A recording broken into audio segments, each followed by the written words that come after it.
आपकी कैसे डिक्लेयर होगी वक्त प्रॉपर्टी, अब ये तो बताओगे कि नहीं बताओगे?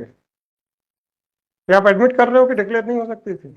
कल को वो कुछ भी सरकारी दफ्तर को कह देंगे कि वक्त प्रॉपर्टी तो हो जाएगा। मेरा सीधा सा क्वेश्चन है, ब्लंट। भाई साहब, आप तो ताजमहल भी ले लो यार, लाल किला भी ले लो, कौन मना कर रहा है? नहीं, वो मैं या प्यार से क्वेश्चन समझ में नहीं आते आप नहीं, नहीं, लोगों को? सिर्फ ऑनरेबल कोर्ट किसी के अरे ऑनरेबल कोर्ट को छोड़ो, किसी की भी प्रॉपर्टी को आप प्रॉपर्टी डिक्लेयर कर सकते हो? टेल में सेक्शन 5 में नोटिफिकेशन होगा, फलाना होगा, पूरे भारत को वक्त प्रॉपर्टी डिक्लेयर कर दो। देन कुछ नहीं मालूम किसी को, मन आया बोले इसको वक्त प्रॉपर्टी डिक्लेयर कर दो। How how that is possible? एक एप्लीकेशन लगाई दो पार्टीज ने कि ये वक्फ की प्रॉपर्टी है, और उन्हें ऑर्डर कर दिया कि आप पार्टी नहीं थे? नहीं, पार्टी थी। उन्होंने कहा कि आप इनक्रोचर हैं, आप खाली करिए। जबकि 1904 में प्रिलिमिनरी नोटिफिकेशन हुआ, फिर फाइनल नोटिफिकेशन हुआ। अग्रवाल साहब, what have you to say about these notifications? As regards this, if firstly Manoj may have the relief clause. Their relief clause is firstly they're seeking quashment of order dated 19/7/23. Next पे रहेगा वही तो 19/7 दूसरा दूसरा relief they have sought is to declare the property if third relief is seen. Well, this whether the property has been notified to be a waqf property in terms of section 5(1).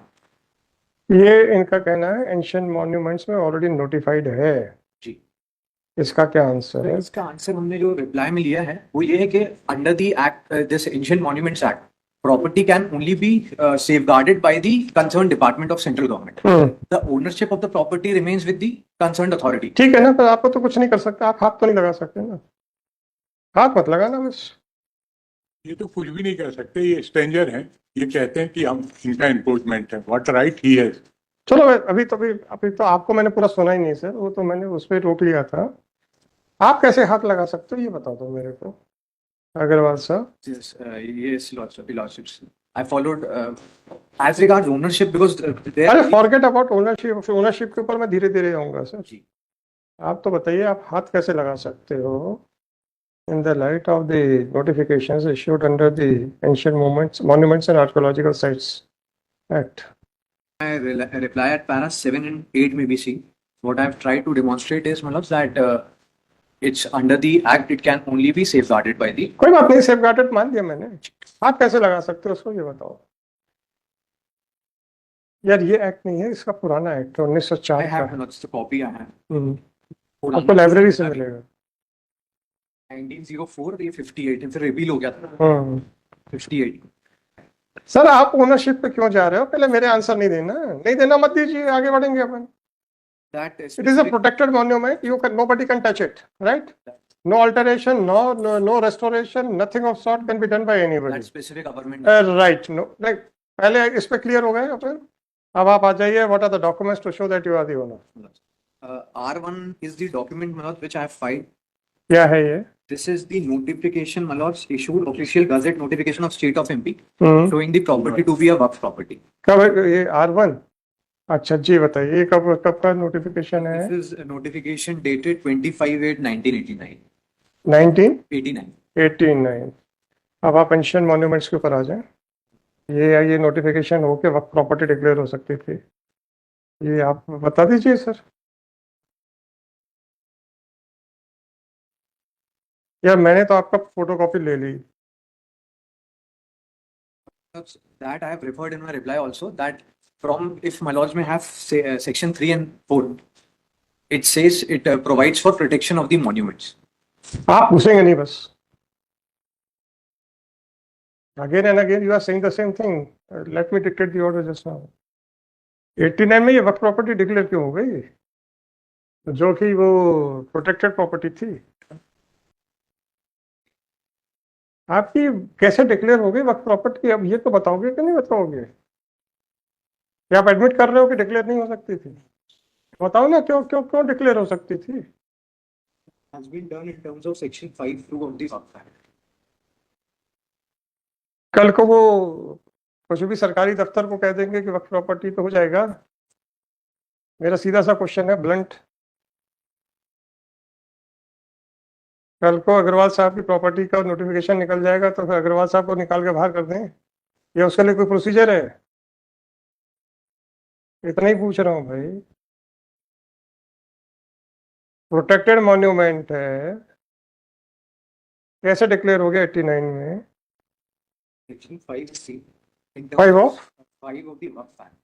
The notification is issued under this. अरे भाई साहब, आप तो ताजमहल भी ले लो यार, लाल किला भी ले लो, कौन मना कर रहा है? नहीं, वो मैं या प्यार से क्वेश्चन समझ में नहीं आते आप लोगों को? सिर्फ ऑनरेबल कोर्ट अरे ऑनरेबल कोर्ट को छोड़ो, किसी की भी प्रॉपर्टी को आप प्रॉपर्टी डिक्लेयर कर सकते हो। टेल मी, सेक्शन 5 में नोटिफिकेशन होगा, फलाना होगा, पूरे भारत को वक्त प्रॉपर्टी डिक्लेयर कर दो देन, तो क्या नोटिफिकेशन क्या आपके वैलिड हो जाएगा? The property was already declared as a ancient monument by issuing a notification in the early 19s, बिना किसी ओनरशिप को, बिना कुछ देखे। क्या ओनरशिप थी आपकी इसके पहले से, prior to this notification which was issued under the Ancient Monument Act? Who was the owner of this property? Notification issue हो गया तो प्रॉपर्टी आपकी हो गई, तो फिर कहा छोटे छोटे नोटिफिकेशन इशू हो रहे हैं, इकट्ठा एक ही कर दो, झंझट खत्म। This is not the way of arguing the cases. That shows कि भाई you don't have any case, आप वो किसी तरीके से फेस सेविंग डिवाइस है। इसका ओनर कौन था, रियल ओनर कौन था, क्या हुआ, कहां से ये property I requiring a notification under the Waqf act, कुछ नहीं मालूम किसी को। मन आया बोले इसको वक्फ प्रॉपर्टी डिक्लेयर कर दो। How that is possible? That's why, my lord, this act is under the review of the parliamentary committee of act. In the UP, many properties they simply. Sir मैं जनरल स्टेटमेंट अपने को जरूरत नहीं है। सवाल है कि जब एक क्वेश्चन को एक सोफिस्टिकेटेड तरीके से 4-5 बार पूछा गया, अब जब उसका जवाब आना ही नहीं है तो हमने कहा बंद करो, तो बंद करने के बाद फिर वही कहानी शुरू हो रही है कि सर सेक्शन 5 का नोटिफिकेशन, तो फिर तो ब्लंट क्वेश्चन आएगा ही ना यार। मैंने खतरा एंट्री लगाई है 54 से 55 से लेके कि ये हमारे नाम पे रजिस्टर्ड है इन द रेवेन्यू रिकॉर्ड। मैं तो कह रहा हूं ना, अग्रवाल साहब की बहस से समझ में आ गया इनके पास कुछ नहीं है, तो बेचारे फेस सेविंग डिवाइस पे बहस कर रहे हैं। अदरवाइज जब होता है तो फिर इनको छेड़ना बड़ा मुश्किल होता है। अप्रिशिएट कर रहा हूँ, कमेंट नहीं कर रहा हूँ। अगर केस में इनका दम है तो फिर इनको छेड़ना बड़ा मुश्किल होता है। तो जब ये एक पलायनवादी रास्ता निकाल रहे हैं तो इसका मतलब दम नहीं है फैक्ट्स पे। अगला सवाल ये पर्सनल आपके लिए था, not for your client. Otherwise हम कहते हैं ना कि भाई general questions are for your client, not for you. एक सिर्फ परमिशन सिर्फ एक सबमिशन और मैं it may be rejected sir, वो रिजेक्ट ही करेंगे ऑनरेबल। सिर्फ इसमें इतना था कि क्योंकि आई फॉलोड लॉर्डशिप्स की ओनरशिप का डॉक्यूमेंट, रिप्लाई में वो चीज़ नहीं है। whether the properties are waqf property or not, that question has been decided. That is to be decided by the after perusal of after reducing evidences and so. तो ये वक्फ board ने ये कैसे order कर दिया है? ट्राइब्यूनल का order है कि बोर्ड का ऑर्डर, किसका ऑर्डर है? ये the order under challenge is passed by the CEO. CEO ना, किसका? अच्छा हाँ ठीक है, कैसे कर दिया सर? वक्फ बोर्ड का है ना, कैसे कर दिया इसने? CEO के संबंध में हमने जो लिखा है वो सिर्फ ये आपने लिखा, इन्होंने एक्सेप्ट कर लिया? नहीं, हमने सिर्फ इतना लिखा है कि वो एग्जीक्यूटिंग अथॉरिटी था, तो just because there was a notification in pursuance of that notification he has passed that order, क्योंकि under section 54 if the properties are waqf property, CEO in terms of the sets. मैं समझ रहा हूँ sir. Well, on this question, there is a judgment of Supreme Court that subsequently declaration of a waqf property it cannot be declared as a waqf property. उसमें सिर्फ difference ये था कि वो सूट के बाद हुआ था, रिड्यूस किया। सवाल इस बात का है, you are right in saying that the powers of CEO while deciding the application in question were very limited. He could not have declared the notification as null and void. He has merely acted upon the notification. Fine.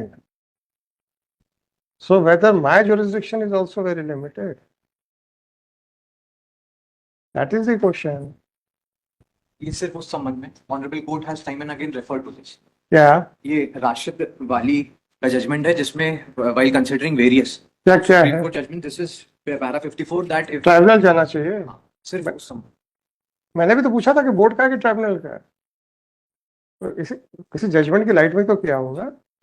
अरे यार तुम तो national property घसीटे जाओ तो कहोगे साहब वो archaeological department, archaeological department को क्या फर्क पड़ रहा है सर?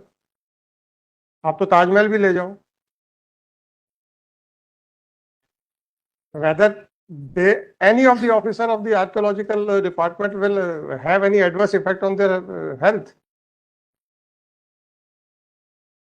बल्कि मॉन्यूमेंट से हमको कोई इनकम नहीं है सर। अरे इनकम का सवाल नहीं है, सवाल इस बात का है कि आपका पर्सनल इंटरेस्ट क्या है कुछ नहीं। To safeguard these things. ये जो जिससे एक हमारी पुरानी सभ्यता, हिस्ट्री, अब बिल्डिंग्स बिल्डिंग्स नहीं होती हैं, इससे आपने वहां पे का जो कल्चर था वो सारी चीजें रिफ्लेक्ट होती हैं। पढ़ना आना चाहिए बिल्डिंग्स को।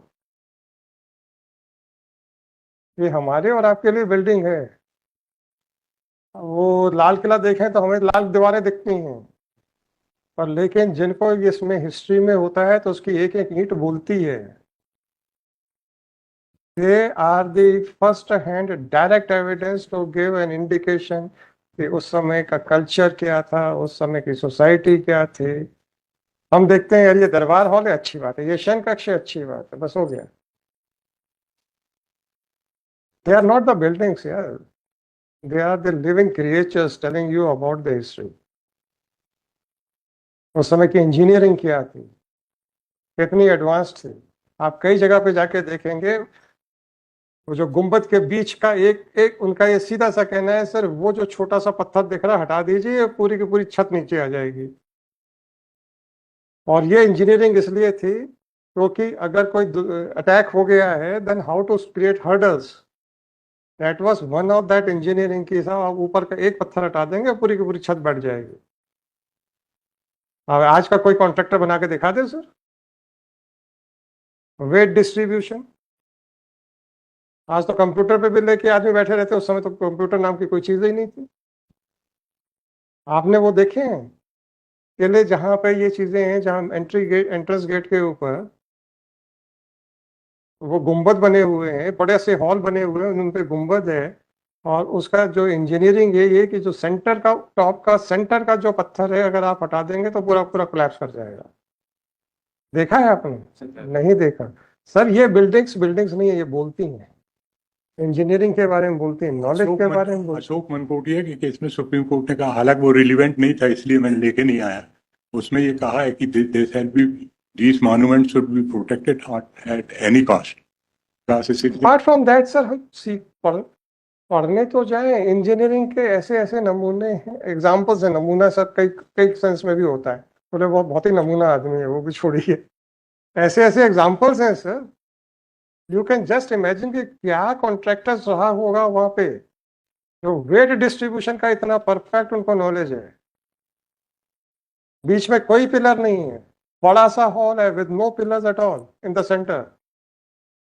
छोटी छोटी चीजें देखें तो सही, सब पूरी आपके तो पुरानी सभ्यता के जीती जागती मिसालें। चलो ये रखो। My lord, I am for respondent number 2 and 3.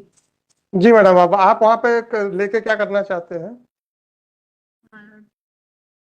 क्या वहां पे क्या करना चाहते हैं?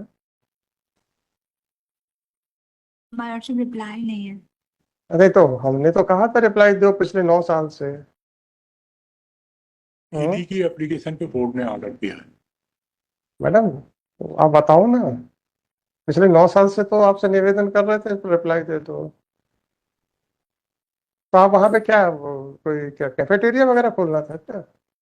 हाँ, मकबरे हैं, क्या करना क्या था वहां पे? टिकट्स लगानी थी क्या? फिर जबरदस्ती। इनके पास इतना पैसा आर्कियोलॉजिकल डिपार्टमेंट खुद तो मेंटेन नहीं कर पा रहा, जिनके पास गवर्नमेंट की बैकिंग है।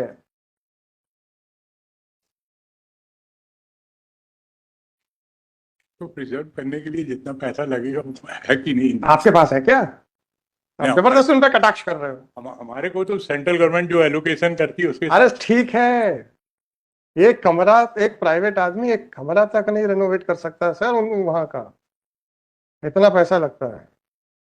और मैं मजाक नहीं कर रहा हूँ, क्योंकि 2-3 लोगों को मैं जानता हूँ जो पुराने राजाओं की खानदान के हैं, जिनके पास अभी भी किले पोजेशन में हैं। जब हमने उनसे पूछा कि हालत क्यों है तो बोले साहब ये दीवार खड़ी करने में हमारी जितनी बैंक बैलेंस है सब खत्म हो जाएगा। जब राजाओं के खानदान के लोग भी डिफिकल्टी फेस कर रहे हैं तो आप क्या कर लेंगे। और अगर आपको उनके नाम चाहिए हो तो मैं उनके लिए विजिट भी करवा दूंगा। आप कहोगे कि ये गप मार रहे हैं, गप यहाँ बैठ के कोई झूठ नहीं बोलते। बाहर गप मार सकते हैं, यहाँ नहीं मारे। चल